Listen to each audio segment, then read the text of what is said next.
You know what everyone told me when I first started playing football? Do cone drills, work on your ball mastery. And don't get me wrong, it helped. My foundation with the ball got better, my feet got quicker, my touch smoother. But when it came down to real match situations, where decisions happened in a split second, I struggled. I couldn't play instinctively. I'd get barely any play time. And deep down, I knew why, because I hadn't mastered anyone's skill. I was average at everything, but elite at nothing. That's when it clicked. That's when I learned what I should have been focusing on all along. Look at the players who've dominated football for years. Messi, Ronaldo, Kevin De Bruyne. They all had one thing in common. Each of them mastered one single key aspect of the game. For Messi, it was his close control and dribbling. Ronaldo focused on goal scoring and finishing. De Bruyne became a monster with his passing vision. These guys didn't try to be great at everything from the start. They found their strength and built their game around it. Now I get it.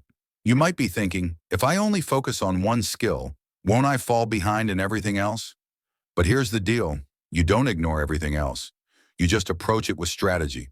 Spend your first few months learning all the basics. Your touch, passing, shooting, ball control. Get a solid foundation. But once that's in place, it's time to go all in on one thing you can be elite at.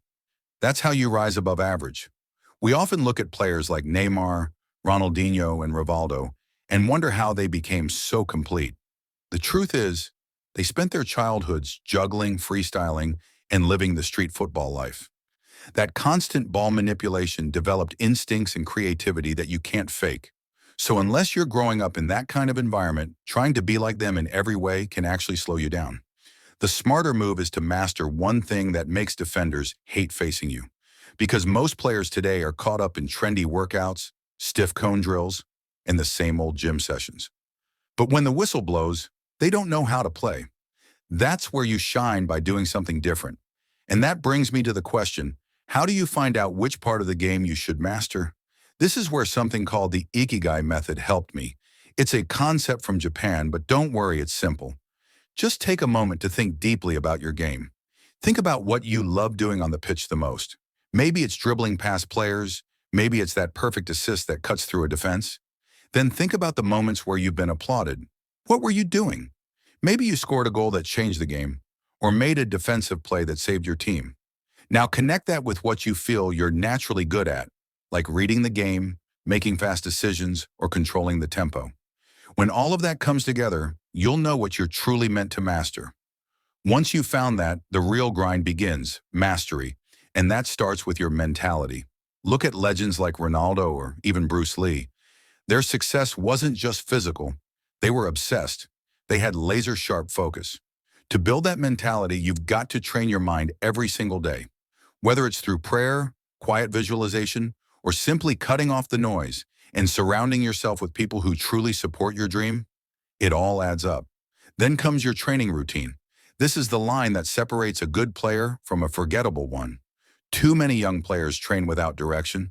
They just do what they see online or what their coach tells them without understanding why. If you want to break through, you need to train in a way that actually develops your instincts, your technique, and your decision-making.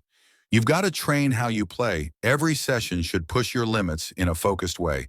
And if you want help with building a training system built around your strength, let me know in the comments. I've got you. And finally, just take a look at how the greats did it. Messi isn't just good at dribbling, he turned it into his identity. Ronaldo's finishing has terrified defenders for over a decade. De Bruyne's passing is like poetry. When you commit to mastering one thing, the game starts slowing down for you. You play with more confidence, more clarity. You start leading games instead of reacting to them. You stop blending in and start standing out. So if you've made it this far, I know you're serious about becoming a better player. And to take it even further, I've made a full video breaking down the dribbling style of Ronaldinho, how he made defenders dance, and how you can learn from his genius. Click right here to check it out and make sure to subscribe for more videos that actually teach you how to improve, not just copy trends. Stay focused, train smart, and keep evolving.